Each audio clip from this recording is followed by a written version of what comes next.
nothing today. Mr. Russ.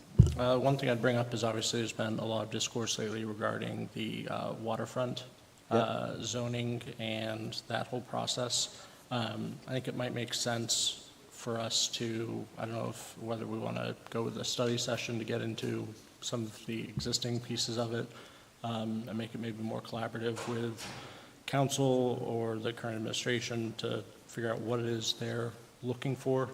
I've heard multiple times, we need to change things, but no substance to that, really. So I think perhaps it would be helpful for us to have some sort of more collaborative session with the people who keep saying they want to see changes to understand what the nature of those changes might look like and how they align, obviously, with a number of changes we've talked about and have pursued over the last year plus, and obviously what that looks like and aligns with the various plans that we have out there or have seen before us in the last few months. Thank you. I presume everyone got a copy of the mayor's email today talking about the... Yep. Did you fill out the survey? I have not yet, Okay. That's... because I was doing it on my phone, so, once it got to the longer stuff. Yep. Okay. Well, it's, I think your sentiments are well taken and I think worth discussing. After council reconsidered the marketplace approval and passed it, I gathered kind of a superset of all the conditions imposed on both Scott's and them, and I think that we can begin to consider that going forward as a way to that ought to be incorporated into the approval process, pending larger discussions about the Bayfront future as a whole. So I think you're spot on with that regard, and I think we'll proceed in that direction in a short while. Fantastic. One other thing I had wanted to bring up was something we've mentioned various times in passing over the last few years is regarding parking minimums.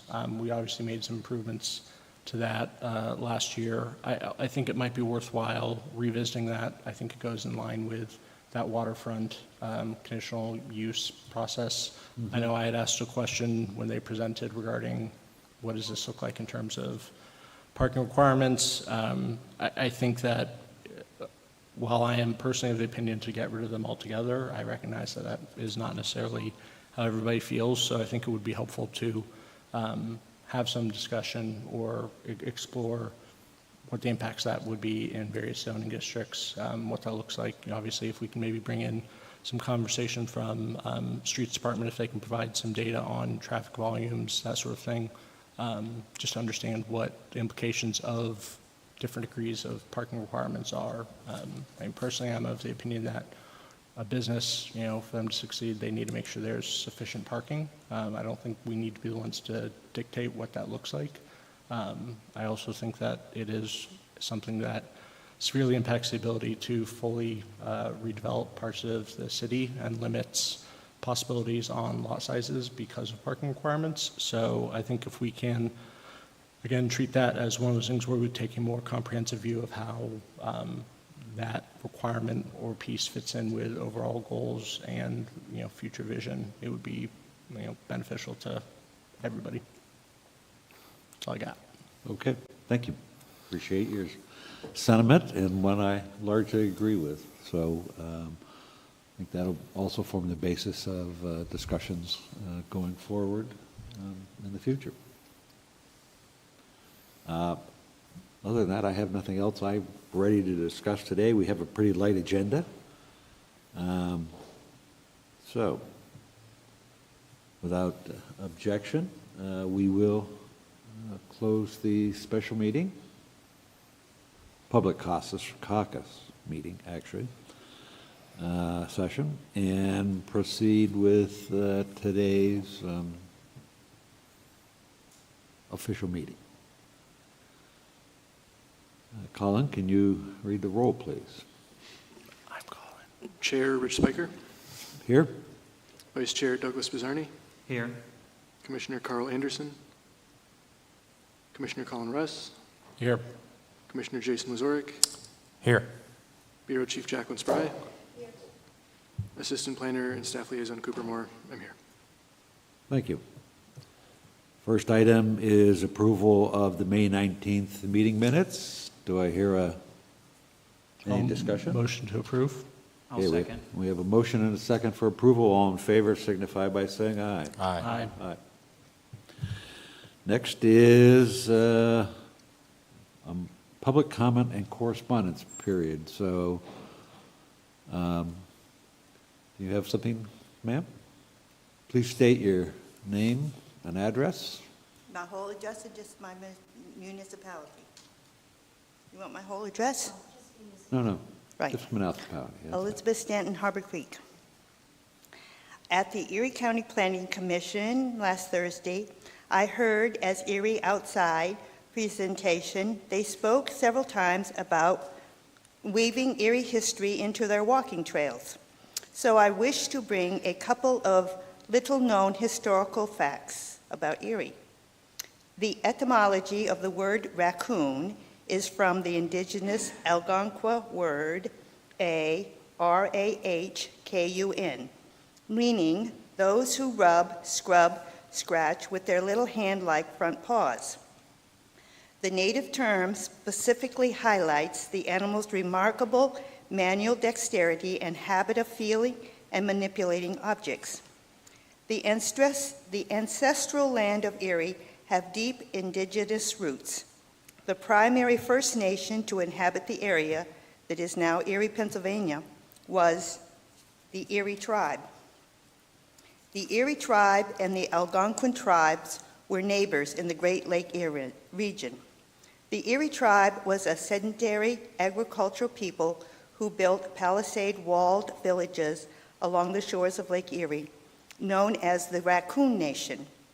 The Raccoon Nation crafted clothes primarily from hides and furs of locally hunted animals. Their garments featured distinct elements. The most famous characteristic was adorning their clothes with raccoon tails.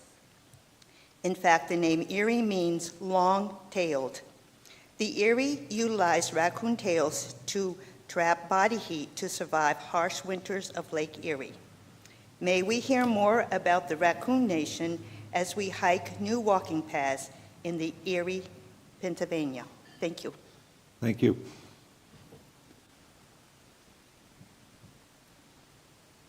Anyone else who cares to speak at this time? Thank you. Cooper, do we have any correspondence we received? We have not received any correspondence. Thank you. All right. On to old business. Item A, potential amendments with Michael Baker International. Yes, just wanted to provide a quick update following up on last month's meeting when we discussed a number of potential amendments. We do have a scope of work with our consultant from Michael Baker International. And just to inform you of the amendments included in that scope, we're looking at off-street parking, specifically focused on the waterfront conditional use areas, accessory dwelling units, data centers providing for and regulating that use where they would be permitted, dollar stores, same thing, providing for and regulating the use where they would be permitted, housing, specifically incorporating the recommendations from the city's housing strategy report, skill games, providing for and regulating that use where they'd be permitted, and vape stores, providing for and regulating that use and where they would be permitted. And then also just wanted to quickly mention that just yesterday, the state Supreme Court rendered a decision that skill games are illegal. And so we are scheduling a meeting internally to discuss how that's going to impact our work. Yeah, they defined it as gambling, and I don't know, is gambling permitted within the zoning code?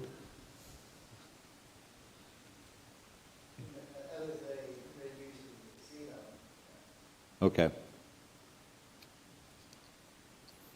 Thank To you. clarify, I know that they are, Skill Games have historically, they were supposed to register with the city. Do we have any idea as to the scope of how many actually did register? I suspect most did not, but do we have at least any sense as to the volume impacted? Right. Well, I'm sure they'll all want to register now. Oh, I'm sure they'll be eager to. Yeah. All right. Thank you. Any other discussion related to those items?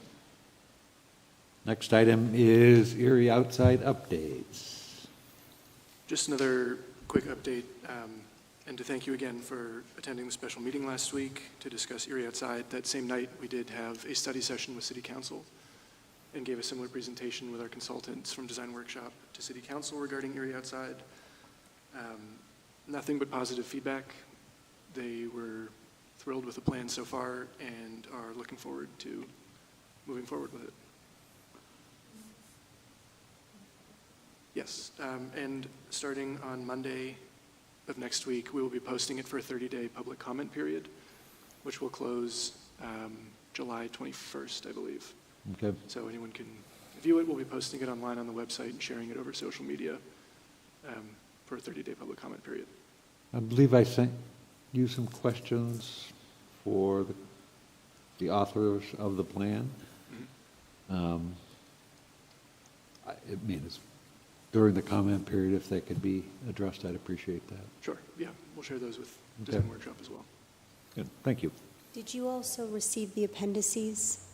Huh? Did you also receive the Yeah. appendices? Yeah. Because you were asking some questions about priority projects. Right. All of that will be available to the public as well. So all the sort of working behind the scenes Yep. and all of the peer city analysis, all the data will be presented during this public comment period. Okay. Okay. Yeah, I did review them and appreciate, Okay. yeah. I would hope in future studies that, you know, in some ways, the real meat of the ordinance doesn't, or the plan doesn't come at the last moment so that it's available for wide-ranging review and would help better inform us in terms of the content. I think piggybacking off that, perhaps in the future with some of those larger, more encompassing plans, it might be beneficial for us to be brought into the loop. Just, I mean, at a minimum for awareness, as we, consider different changes, amendments, what have you. But also, I think for us to be able to not necessarily steer, but just perhaps inject some suggestions or, additional information. I know one of the questions I had asked was regarding, how weights were derived for the different categories. I know they have all of that, and that's fantastic. I think just for us to have some of that, earlier on, maybe understand kind of how the proverbial sausage is made would be helpful. Just, again, if nothing else, then for us to be able to help promote and answer questions that we sometimes get from people too. That's definitely noted. Early on, we did engage with you and brought you over to the Right. exhibit that we had, and then we had a special meeting. But I think sharing the internal documents with you sooner, maybe the ones from Ballard and King, which focused on really the recreation and the programming, and sort of the internal structure of what our Parks and Bureau, our Bureau of Parks looks like, would be helpful to keep you informed. So understand. I also think it'd be helpful just to understand, with so many stakeholders, for us to understand kind of their perspectives too. Even, it goes beyond perhaps the parks plan, just for us to understand some of the things that they say there, how that could influence our broader work too, because I have no doubt that there's tremendous value in those conversations, and there's things we can take away from that too to help guide some of our actions. Thank you. Any other comments related to Area Outside? And we'll move on. Next item, new business. A, 6th and East Parade Development Discussion, presentation from the Bayfront East Side Task Force, Infinite Erie, regarding potential development encompassing a significant portion of the block between Parade and Wallace and East 5th and 6th Street. No actions necessary. All right, thank you so much. Good afternoon, Mr. Chairman and Commissioners. Jackie and Cooper, thank you so much for the opportunity to be here to discuss really what is early progress on what we feel is a really exciting project we affectionately call the Best Block Project. I'm Kim Thomas. I'm the Executive Director of Infinite Erie, and my role here today is really just to kind of set the base for the conversation about Infinite Erie's role in this housing accelerator work and our partnership with the City of Erie and certainly with the Bayfront East Side Task Force, just to provide some of that history. And then I also have my colleagues Marcia Farrell, who's the Executive Director of BEST, who will help with the presentation, as well as Wyatt Schrader of Hemlock and Forge, who is also the Director of Housing for Infinite Erie. Really, at Infinite Erie, our role is to be a catalyst and a convener around a set of shared priorities that have been identified within and are noted in the 2026 investment playbook. And one of those three areas of priorities is creating access to quality, affordable housing. We have been working for the past several years with a number of the partners, the community development corporations and neighborhood centers throughout the City of Erie, really truly throughout Erie County for the last several years. About a year and a half ago or so, we made the decision to recognize that access to quality, affordable housing is an issue. We have significant gaps. I think we all recognize that at the local level, regional, state, national, you name it. It's certainly a need in so many communities throughout the United States. But so we really made it a priority effort of ours to go and understand that a little bit deeper. So we decided at Infinite Erie that we were going to move forward with a housing needs analysis and subsequent action plan, which is now known as our Housing Accelerator. We worked with Hemlock and Forge, Wyatt, who I mentioned, who's online here with us today, as well as Fourth Economy and all of our community partners, the city, BEST, HANDS, Sisters of St. Joseph Neighborhood Network, BUILD, et cetera, our West Bayfront. And what we found there was, again, that there are significant gaps, specifically in the City of Erie is the area that we were studying. And we found it's really sort of the story of two tales. So we have a significant gap of about 6,000 units overall in the City of Erie. And more specifically, on the bottom end of that tale, about 3,000 units short of deeply affordable housing units. There are about 45% of Erie residents who are considered significantly cost-burdened or overburdened when it comes to what they're paying, the portion of their income toward having a roof over their head. And then there's also, on the other end of that tale, we're about 3,000 units short of more workforce, affordable and workforce housing units. So from that data-driven study and information that we had, we knew we had to start somewhere in terms of taking a bite of this elephant. So we have a goal that is supported by Infinite Erie and its Board of Managers of 250 preserved or new units over the next 5 years. Again, this is specific to the City of Erie. From there, we brought together all of those partners once again. We created a Housing Accelerator work group, covered the walls in maps, and really worked with all of these partners to identify and have a good understanding of what projects were moving, what some were aspirational, that were still conceptual in nature, but there could be some prime opportunity there. But we wanted to identify targeted clustered areas throughout the City of Erie that we could really have a great place to start. With these project partners and project leads. And one of the first places we landed was a significant opportunity in working alongside the Bayfront East Side Task Force and their team there around a number of parcels that the organization occupies between 5th and 6th Parade to Wallace. Infinite Erie comes into this with the role of a partner, exactly that. BEST is the lead on this project. Infinite Erie provides additional capacity and technical support assistance in order to help accelerate this progress, providing education and awareness to the organization and the staff, as well as its board of directors, on what co-development opportunities there could be so that the organization could still maintain ownership and receiving revenue from whatever developments occur on those parcels, all the way way to bringing an architectural firm alongside and providing costs toward that so that, again, the board could understand what some of the opportunities could be for this space and to start seeing some conceptual renderings and putting some costs to what that could look like. So that is where we are today. We're preparing. We have just, as a group, BEST has just released an RFQ in search of a co-developer to partner with them on this project. But we're extremely excited about the trajectory it's taking and expect it to have significant impact here in the city of Erie. But again, the lead partner on this is the Bayfront Eastside Task Force, and it's been a true pleasure to work alongside of them. So with that, I will turn it over to Marcia as well as Wyatt to explain a little bit more about the project. But thank you for having us here today. Good afternoon. I am Dr. Marcia Farrell. As Kim said, I am the Executive Director of the Bayfront Eastside Task Force.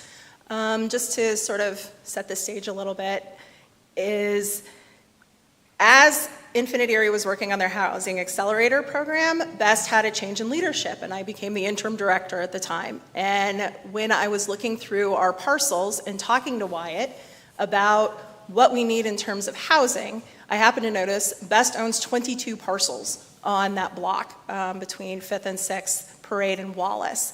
Wyatt, I don't know if you want to go to slide 2 for us to show us what that looks like. So in orange are all of the parcels that we own, with the exception of the Purple Martin garages, which are right on the alley between 5th and 6th on Parade. All of those parcels are currently vacant. We maintain those properties, but there's no housing on it. We just knocked down 426 East 6th last year, which was a blighted property. So when I was talking to Wyatt about the housing needs assessment, and he came into town, he and I took a walk around that block. And I looked at him and I said, I kind of see housing here. And Wyatt goes, I kind of see housing too. So then we just started dreaming, and that's really sort of what has propelled a lot of what we've been working on over the past year and a half. So as Kim mentioned, what we find is that Erie is in need of some workforce housing. We know that it's in need of a lot of housing, but we thought where we're situated on a bus line on 6th Street, if we did workforce housing possibly on 6th Street on the two corners, Parade and 6th and Wallace, that might draw more people back into the neighborhood, which has seen an exodus in terms of population. And it would give people easier access to a lot of the jobs that they're taking downtown. So Wyatt, I don't know if you want to go to slide 2 or 3. Okay, so this slide shows you sort of what we were sort of envisioning what we could possibly do on this block. We were thinking of a large multifamily unit with some retail on the bottom floor on the corner of 6th and Parade across the street from the Armory. And then a smaller multifamily unit on the corner of 6th and Wallace. And then what we're calling phase 2, maybe develop some single family and duplex homes for home ownership along 5th Street to sort of really bring back that neighborhood feel. And Wyatt, if you want to go to the next slide. So this is just sort of a conceptual drawing of what we were thinking that larger building could look like with some parking in the back. Now, some of the things that we've done in terms of engagement with this project is we have reached out to some of our partners, particularly Erie Insurance, the Hammett Health Foundation. We've talked a little bit with the mayor. I just met with Councilman Horton.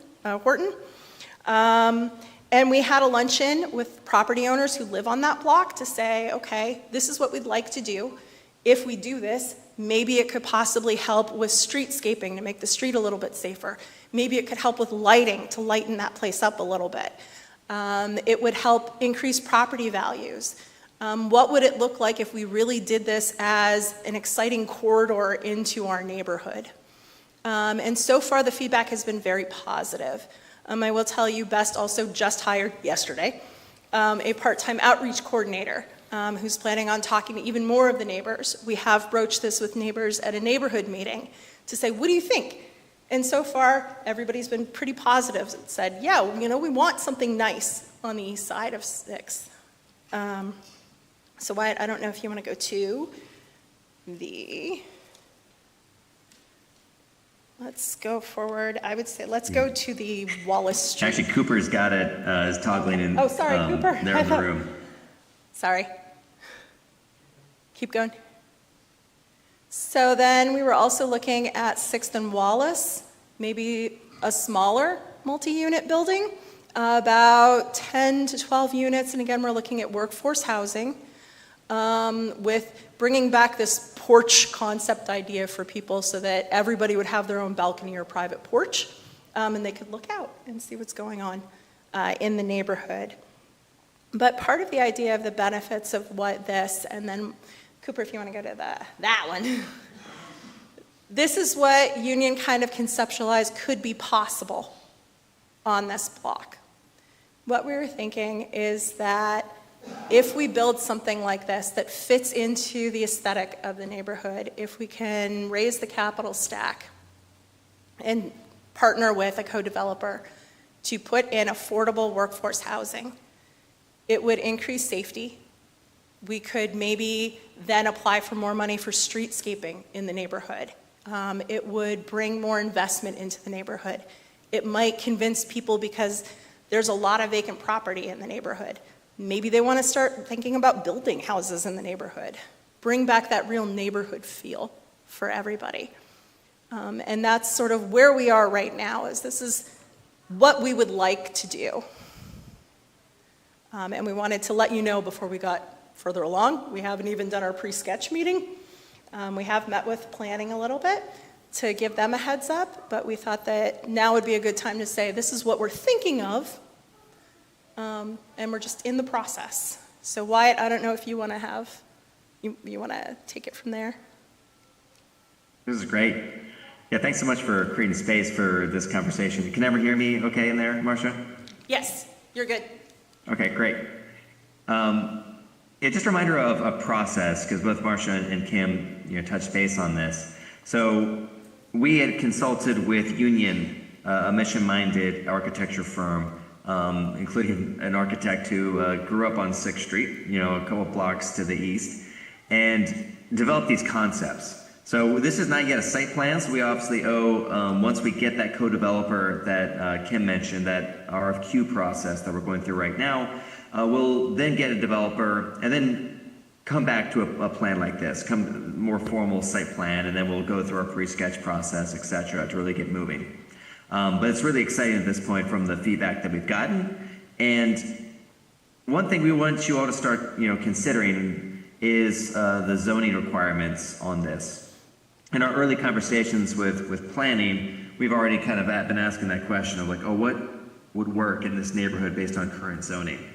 Now, across the street to the south on 6th and across the street on the west side of Parade, there is already residential limited business as the zoning district. This is currently right there on 6th and Parade on the best block is an R2 district. So our ask of the Planning Commission to consider is what would it look like for this entire block to mirror across from 6th and also be RLB district, which would allow us from the square footage to achieve a building like this, the 3-story kind of smaller multifamily approach. And so that's something we'd love for you all to consider as we continue to conceptualize this. And yeah, it's great just to see the feedback we've already gotten from a number of people, just to echo what Marcia said in our Infinite Erie conversations with funders and others. We've heard people referring to this as a gateway project. You see that spire there at the corner. We really think that this could, to use someone else's phrase, show that Best is open for business. And we've heard that from other property owners in the area, that a project like this really gives them some excitement and makes them want to think differently about the properties they own. There's a couple property owners specifically I won't name that have reached out to Father and to Marcia to already start talking about like, if you're doing something like this, I want to be part of it as well. So this is already having the catalytic approach that we were hoping to see from the East Bay front. And so we want to make sure that this project is a success. So with that, Jackie, Cooper, if there's anything from staff you want to add from early concepts that we've discussed, otherwise we're open for questions. Only to add that, as we're meeting with Best and talking through what's the best possible approach here. We also have looked internally about what rezoning would look like, not only for the block, but expanding that further. This is a priority area for the administration, and it's from 4th to 8th and German to Wayne. Is that right? Yeah, sure. So we've been just having conversations internally to talk through expanding this potentially not as a one block rezone, but to further that into the neighborhood for more density. And what Cooper's pulling up is a series of layers of mapping that we've looked at. And I haven't formally introduced Matt Puz back, have I? Did I do that at the special meeting? No. Okay, well, I might as well do it right now because maybe Matt would like to mention something. So Matt Puz has come back to the city of Erie as our chief zoning officer. He's about a week and a half in, right? So Matt has come from Mill Creek, where he was the chief zoning officer at Mill Creek. And he was here at the city for 8 years, is that right?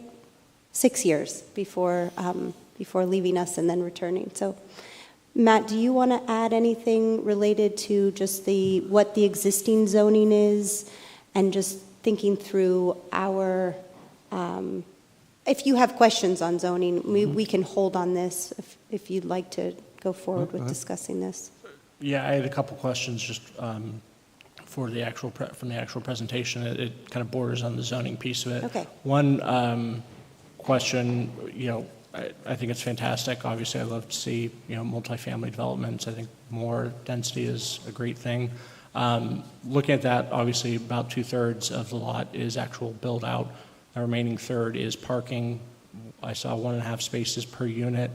The last data I saw, I think it was close, a little over 35%, maybe nearly 40% of residents on the east side don't have a vehicle in the home. You also mentioned, obviously, proximity to EMTA routes for access. If parking requirements, for example, were changed or variances were granted for something like this, would that influence the size and scope of the project and ultimately impact what you're able to build on that lot and provide? Or is your target box for this basically, 43 or 45 units, whatever it was, kind of limiting it to that? I'll let Wyatt take that, but I think that Yeah. we're open to change if needed. It's more just understanding was this kind of plan derived from existing restrictions on zoning and land use? So if you could do more, is that something you would want to do? I think so. Yeah, yes, I think you're teeing up our answer, which is, this was derived with if we had to get a variance on an R2 district. If we went to RLB and we got to go closer to one parking spot per unit, we would do that. And that would allow more options for Best to program out green space, maybe program out other areas. So yes, we'd love to limit parking on this and find other uses for that space. Great. But again, also we'll have to work with the developer. So, but right now, I think from our standpoint, it'd be great to find other uses. Because you're showing what something would look like on every single lot here, and that's just a concept. But I do appreciate how much Best has always brought greenery, brought activation space into the block. So that was something we'll have to program once we get closer to a site plan. Great, thank you. I give Matt a chance to speak, but I personally would prefer to see zoning dealt with in a wider area, address the entire opportunity, is it the opportunity zone, is that the right word? As opposed to, a parcel or block by block, and then simply have to deal with it multiple times. Let's have a good vision for the entire neighborhood and how to deal with that. It's the appropriate way to proceed. I think this is a pretty great example, though, of the fact that we do need to seriously reconsider zoning and some land use for it. I mean, there's an important project in my mind, but obviously, emphasizes the need for us to do exactly that and look beyond just these blocks that they're looking at. Because I agree with Yeah. you. Yeah, I think that, I think we've all up here become aware of the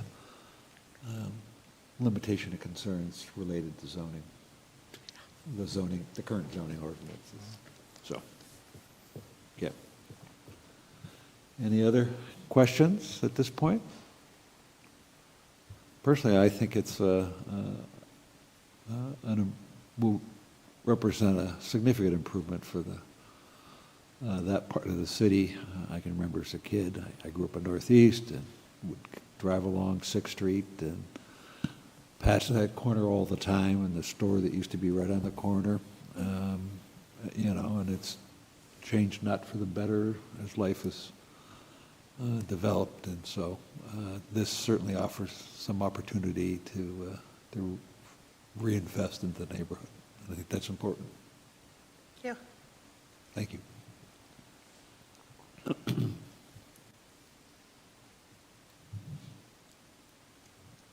Anything else related to this? We don't have nothing to act on, so how about we proceed to item 7, Bureau of Planning and Zoning updates. Anything? Well, I already announced Matt's arrival to the city of Erie. I did want to mention that we met with the state this morning, DCED, our regional office, and they seem to be very positive in terms of their recommendation up the chain of command for our MAP grant for the comprehensive plan. I've asked about timeline and some other, if there's any other information that they could share at that time, and they said no.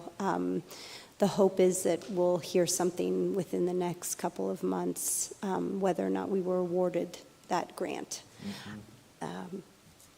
Cooper went over a little bit about the parks plan, just to reiterate that next Monday, we will post the draft plan and the appendices for public comment for 30 days. This is the beginning of our public comment feedback for the draft plan with the public. There's also going to be a series of events that we'll be tabling and attending to receive comments on the recommendations. So this is just the beginning. You will have 30 days to comment, to ask questions. We're hoping to have a small kind of interactive survey or application on our website that the community can easily contribute feedback to us. And then we hope to have each week a little bit of a highlight of the plan. If you remember, there were kind of 4 themes.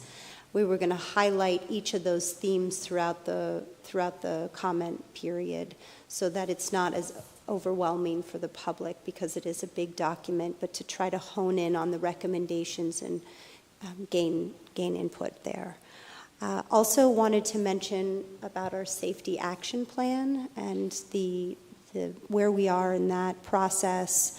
Our grants team just resubmitted a draft budget to DOT on the Safe Streets and Roads for All for our $20 million that we received from them.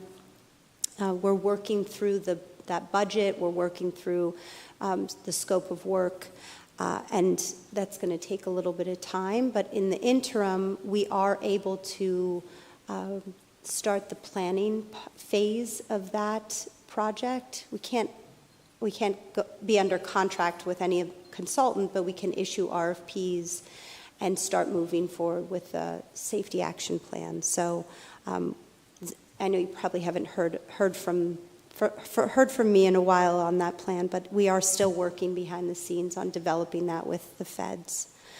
I think that's all I have for right now. So, thank you. Thank you. That said, there are no other items on the agenda except adjournment. So do we have a motion for, Mr. Simon, Reverend Simon? My father is Stephen Simon. I'm the chairman of Bayfront Eastside Task Force. My only question is with a little concern. We have a board meeting Thursday morning, and so we're proceeding quite rapidly with this whole project. We hope to proceed with it rapidly, and I understand your hesitancy to rezone one block, for example, but if we get into the point that that is not the plan and you're going to go for a larger area, are we looking for a long protracted process that may disenable us from moving at the rapidity that we hope we're going to be moving?